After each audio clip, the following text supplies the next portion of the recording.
Good morning focus, मैं हूं सोमनाथ दास और आप देख रहे हैं मार्केट शाला पर आज का प्री मार्केट एनालिसिस। चलिए देखते हैं कैसी रहेगी आज मार्केट की चाल। वर्ल्ड मार्केट सेंटीमेंट कमजोर नजर आ रहे हैं। वर्ल्ड वाइड मार्केट्स के अंदर जो है प्रॉफिट बुकिंग का दौर चला है कल, चाहे वो यूएस मार्केट हो, यूरोपियन मार्केट हो। स्ट्रेंथ नहीं दिखाई दी कल के बाजार के अंदर वर्ल्ड वाइड, चाहे वो इंडिया का मार्केट ही क्यों ना हो। इंडिया विक्स वॉलेटिलिटी इंडेक्स और नीचे आया है, which is a good sign. 13.77 के ऊपर आ गया है अभी India volatility index. Crude oil थोड़ा बड़ा है, बढ़ के अभी WTI क्रूड ऑयल इंडेक्स जो है 68.53 के ऊपर कारोबार कर रहा है। यूएस बॉन्ड यील्ड जो है 4.23 के ऊपर इंचअप हुई है, थोड़ी बड़ी है, which is not a good sign. And dollar index भी थोड़ा इंक्रीज हुआ है इंडियन स्टॉक मार्केट में। हो सकता है थोड़ा सा फायदा इसका आईटी कंपनीज को मिले, but overall economic point of view से, Indian economic point of view से it is not a very good sign. Put call ratio की अगर हम बात करें तो ये दोबारा से जो है नीचे आ रहा है, 0.70 पे आ गया है गिर के। तो एक अच्छा साइन है कि एक ओवरसोल्ड टेरिटरी की तरफ बढ़ रहा है, तो हो सकता है एक अपलिफ्ट मिलने का एक चांस बने यहाँ से। और इंडियन स्टॉक मार्केट के सेंटिमेंट की अगर हम बात करें तो कल का जो प्राइस एंड एक्शन रहा, हालांकि इंट्राडे में काफ़ी गिरावट भी देखने को मिली, लेकिन फिर जो है रिकवर होकर के अपने ही जो एरिया जहाँ पे स्ट्रगल कर रहा है निफ्टी, वहीं आकर के क्लोज दिया और 0.04% के, यानी कि नेग्लिजिबल जो है मूवमेंट रहा एज कंपेयर टू एक दिन पहले का जो क्लोज था। 8.95 पॉइंट की गिरावट के साथ, 8.95 पॉइंट्स की गिरावट के साथ ये जो है कल बंद हुआ, यानी कि ना नीचे जाने को तैयार है ना ऊपर जाने को तैयार है, एक रेजिलियंस भी शो कर रहा है। इस वजह से हमने इंडियन मार्केट सेंटिमेंट्स को न्यूट्रल विद पॉजिटिव बायसनेस के साथ रखा है। मीनिंग यही है कि कोई भी ट्रेड अगर बनाने का मौका मिल रहा है तो पॉजिटिव साइड पे ही बनाना है। अभी जो है वीकनेस ऐसी नहीं शो रही है जिसकी वजह से कि आप जो है शॉर्ट साइड की कोई कॉल लें।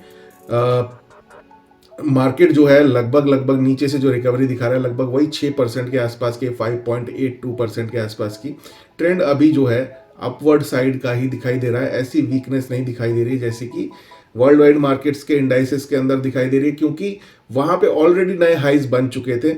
यहाँ पे अभी हम अपने जो रीसेंट हाइज हैं उससे हाफ वे के ऊपर ही खड़े हैं।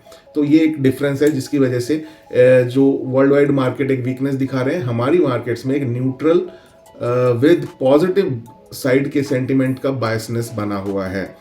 कल की जो मार्केट एक्टिविटीज रही, एफआईआईज और डीआईआईज दोनों ही बाइंग साइड पे रही। It is a very good sign my dear friends. बहुत ही रेयरली देखने को मिलता है कि एफआईआईज ने 1285 करोड़ की खरीदारी करी और डीआईआईज ने वहीं 605 करोड़ की खरीदारी कल के बाजार में करी। Advance and decline ratio almost बराबर था। 1230 शेयर बढ़ के बंद हुए और 1281 शेयर जो है गिर करके बंद हुए। एक बैलेंस्ड काइंड ऑफ जो है एडवांस डिक्लाइन रेशियो कल देखने को मिला, और इसी की वजह से एक स्ट्रेंथ मिल रही है कि हम अपने बायसनेस को अभी भी पॉजिटिव रखे हुए हैं। और अब देख लेते हैं कि कौन से वो लेवल्स होंगे जिन्हें ट्रेड करने के लिए इंट्राडे या पोजिशनल ट्रेडर्स को ध्यान में रखना चाहिए।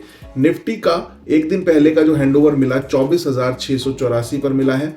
रुकावट आने की जो संभावना है वो है 24,783, 24,930 और 25,063 के ऊपर। सपोर्ट एरियाज रहेंगे 24,665 और फिर एक जंबल्ड स्ट्रॉन्ग सपोर्ट एरिया आएगा 24,480, 419 और 380 का। फिर उसके बाद एक और जो है डबल जो है जंबल्ड एरिया जो है आपको मिलेगा सपोर्ट साइड पे 24,304 से लेकर के 268। इन एरियाज के आसपास जो भी लेवल्स ये आपके साथ शेयर कर रहे हैं, यहाँ पे इंट्राडे में दोनों साइड पे ट्रेड करने के मौके आपको ढूंढने हैं। और जो है पोजिशनल साइड पे अभी भी लॉन्ग बायसनेस, यानी कि लॉन्ग साइड के ही ट्रेड्स को ढूंढने की कोशिश करनी है आपको। बैंक निफ्टी का एक दिन पहले का जो हैंडओवर है वो रहा 53,704 के ऊपर। रेजिस्टेंस आने की संभावना है 53,717, 53,995 और 54,550 के आसपास। सपोर्ट एरियाज रहेंगे 53,203, 53,093 और 52,552। बहुत ही क्लीन एंड क्लियर जो है चार्ट है बैंक निफ्टी का as compared to Nifty. Intraday में दोनों साइड में ट्रेड करने के मौके ढूंढे और पोजिशनल साइड पे लॉन्ग ही रहना है, अभी भी शॉर्ट जाने की ज़रूरत नहीं है। और एक अच्छा हेल्दी चार्ट जो है हमें बैंक निफ्टी का दिखाई दे रहा है। अब देख लेते हैं कि आज का stock of the day trade idea क्या है एजुकेशनल पर्पस से, right. Stock of the day trade idea है आज का कोटक बैंक। जी हाँ, बैंकिंग सेक्टर से है, बैंकिंग इंडेक्स के अंदर स्ट्रेंथ भी दिख रहा है। इसको हम करंट मार्केट प्राइस यानी कि 1794 के आसपास जो है बाई करके चलेंगे, और स्टॉप लॉस हमारा रहेगा 1763 रुपए का, और टारगेट हम लेकर के चलेंगे 1873 रुपए का। यानी कि रिस्क एंड रिवॉर्ड रेशियो जो हमारा रहेगा 1:2.5 का रहेगा। तो ये था आज का हमारा स्टॉक ऑफ द डे, जो कि हमने अपने रडार पे ये आया, हमारे सेटअप के ऊपर ये आया और हमने आपके साथ शेयर किया। आई होप आप लर्निंग पॉइंट ऑफ व्यू से इसको एंजॉय कर रहे होंगे, इस सेगमेंट को। Thank you so much guys, ये था हमारा आज का pre market analysis. I hope आप लोग सीख रहे होंगे, क्योंकि सीखते रहेंगे तभी आगे बढ़ते रहेंगे। और जो जैसा कि मैं हमेशा कहता हूँ, do trade, do invest and seek financial freedom with market Shala. It's a great industry, respect it, it will respect you. But अगर आपको ये लगेगा किसी दिन कि हम इसको पूरा समझ गए हैं, वही दिन आपको ये मार्केट जो है सिखाता है कि नहीं बॉस, यहाँ पे बॉस कोई और ही है, और वो है दिस मार्केट इटसेल्फ। डेली कुछ ना कुछ नया सीखने को इस मार्केट में होता है, आपको सीखते रहना है।